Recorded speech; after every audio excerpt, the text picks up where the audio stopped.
Our first encounter with TCL Plex phone was at IFA Fair in Berlin.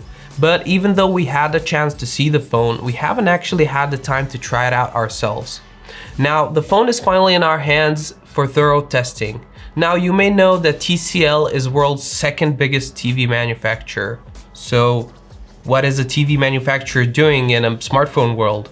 Well, according to the company, they want to offer products in all categories that rely on the display technology and integrate it in their own ecosystem.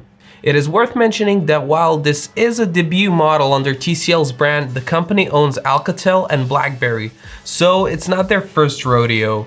And we have to say that we were pleasantly surprised with how Plex turned out to be. The experience with Alcatel has definitely helped a lot with the creation of this new phone, but at first glance, TCL phones are something else, at least judging by the first phone in the lineup. TCL Plex is positioned slightly above Alcatel and belongs in the middle price bracket, costing slightly above 300 euros or 360 US dollars. Alcatel and BlackBerry brands are also owned by TCL and will continue to coexist.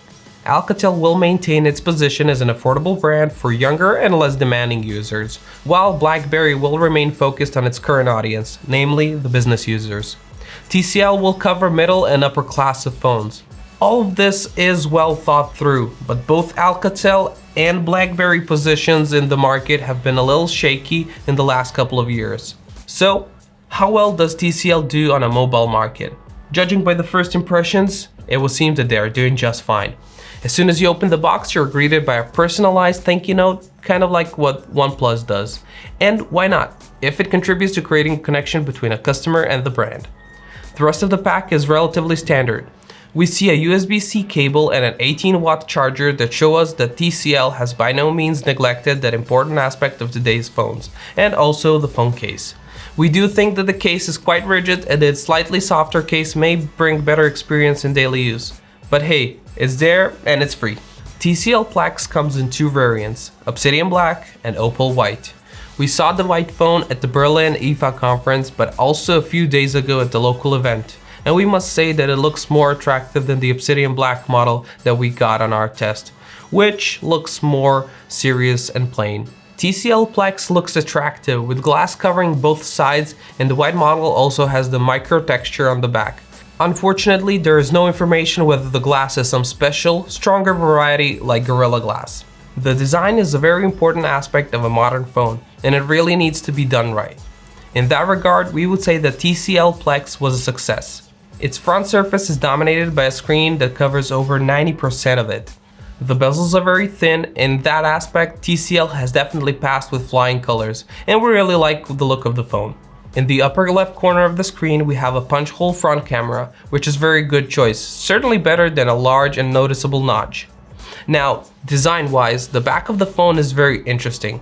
For starters, there are 3 cameras in a horizontal layout. Instead of placing them in the usual position along the edge, TCL placed them at the top with a central alignment.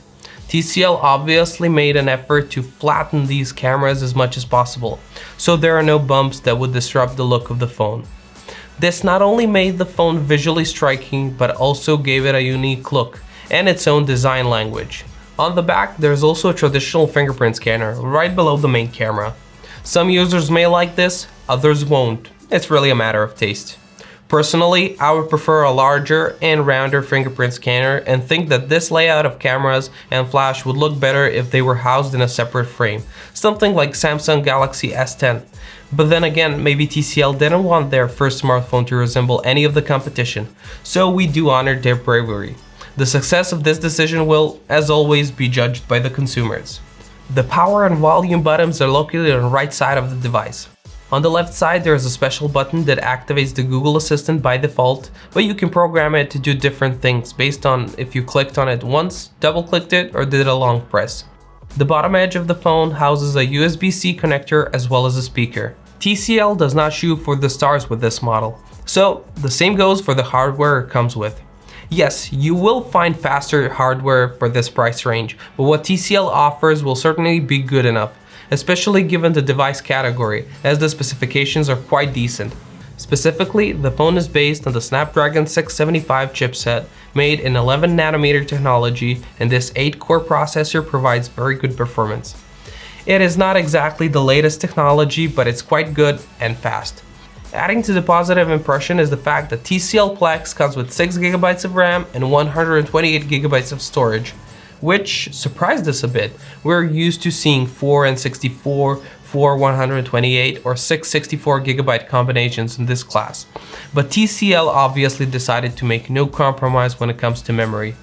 It is also possible to expand the storage via hybrid SIM slot, which forces you to choose between a second SIM card or a micro SD card to expand storage space, with a maximum capacity of 256GB.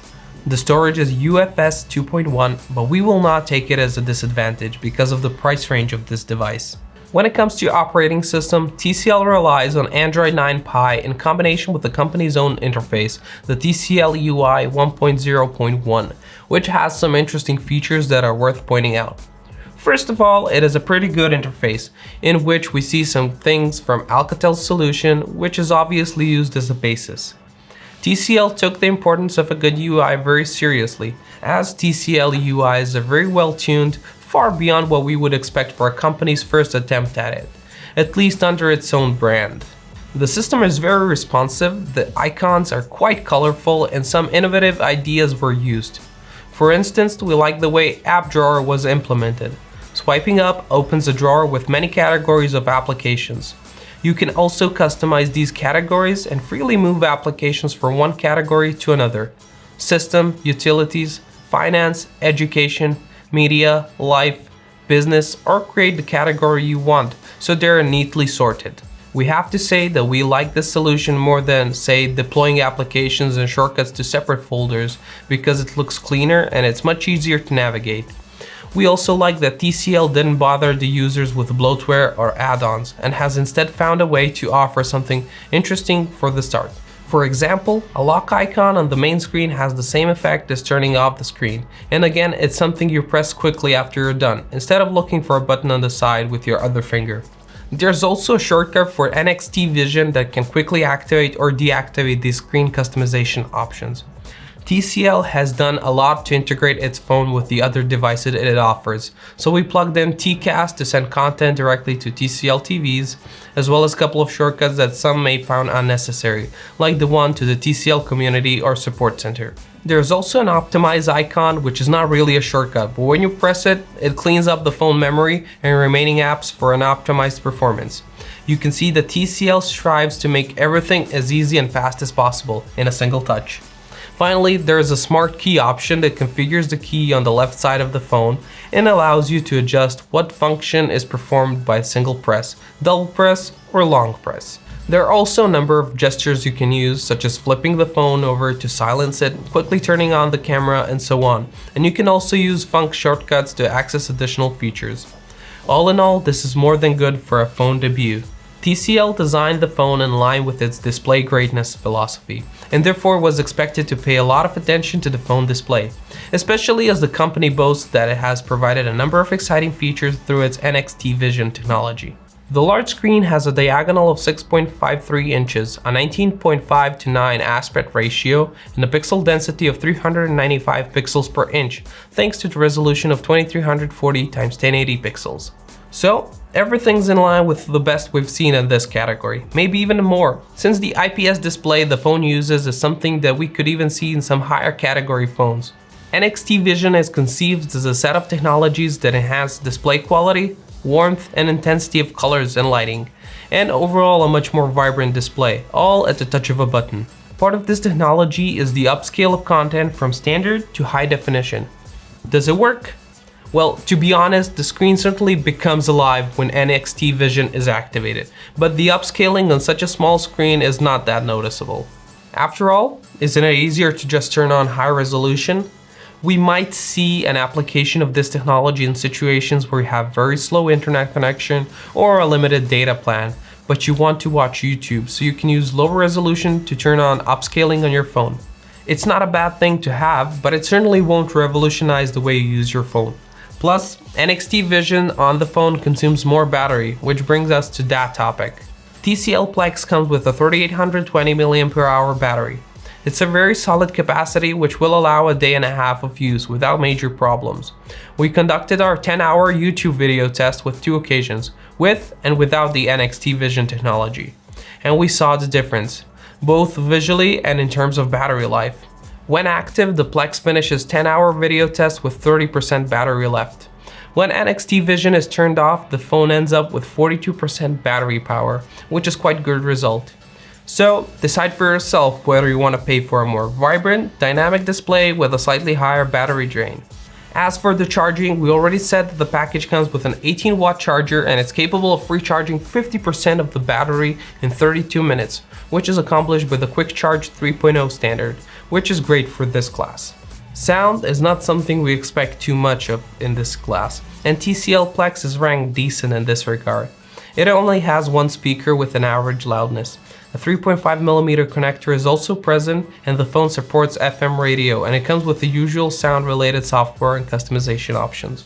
The cameras are a very important feature in all of today's phones, and although consumers might be aware that the price affects what you get, they do expect that to get at least a very good camera. So, does TCL Plex deliver that? Well, we think it does. The device has a very interesting camera configuration. The main sensor is the Sony IMX582 48-megapixel sensor, which is used in most situations. It is a wide-angle sensor with f1.8 aperture and a pixel size of 0.8 micrometers, which is converted to effective 1.6 micrometers using quad-wire 4-in-1 technology. Also, it supports phase detection autofocus. The second camera is an ultra-wide type, and it's a 16-megapixel sensor with an f2.4 aperture. We can certainly see that TCL didn't cut any corners when it comes to the cameras, and we're glad to see the high-resolution ultra-wide sensor, which is a very welcome addition even without any stabilization or focus assistance. Finally, there is the 2-megapixel f1.8 aperture sensor, which the manufacturer says is a slow-motion video camera that shoots up to 960 FPS video in HD. However, we noticed that the macro mode goes off when shooting extremely close objects, so it wouldn't surprise us if it also has that function. We have to say that we were quite satisfied with the quality of the shots, especially considering that the conditions were far from ideal, with cloudy weather that followed the late November days despite the above average temperature. Although the dynamic range is not very perfect, the level of detail is very good, the colors are excellent, and the sharpness is the ideal balance between detail and fidelity. Honestly, TCL Plex behaves similarly to other phones that rely primarily on the Sony IMX582 sensor. And that's great news, especially since nothing was left to chance and proven solutions were used. Overall, the photography experience is pretty good. What about nighttime shooting? Yes, TCL Plex also has a night mode, which is quite a surprise again. It works pretty well, though it suffers from a couple of problems. The exposure is such that even the smallest amount of multicolored light gets cast over a portion of the photo, and it's also one of those phones that most intensely overexpose the night shots. Also, duration of taking a night shot could be shorter, but for the first attempt, quite decent. You will get very useful night photos. The selfies could be better, though they are not bad. We experienced more problems with the portrait mode, which often does not separate the subject from the background properly, so there are artifacts at the borderlines. The standard mode, on the other hand, is pretty good, and you'll be able to get very good selfies easily. With one problem, at night the image can often be very out of focus, as if there was some software bug. But overall, the 24-megapixel front camera gets a passable rating. Video is a very pleasant surprise. The phone records in 4K resolution with stabilization. Although it's not as rich in detail as some other phones in 4K, primarily because of the bitrate, it is certainly extremely usable and belongs to better video recording models in its price range. Again, there is one small thing. It often looks as if the camera tries to change focus for a few milliseconds, but the question is whether an average user would notice it at all. Either way, the overall impression of the cameras is very favorable. TCL Plex is a very solid and well-rounded phone, and we would say the same if it was signed by anyone else instead of TCL, as it feels like it's the 115th phone made by any of the popular smartphone brands and not the debut model of one of the largest TV manufacturers. Here and there are some small complaints that we often have even on models made by market veterans, but overall TCL has done a really good job. TCL Plex is pretty good and fair product, which offers a lot in its price range compared to most of the competition, and the price is roughly €310, which is roughly $370 US. Thank you once again for watching our review of the TCL Plex. My name is Marco, and stay tuned for more of our upcoming reviews.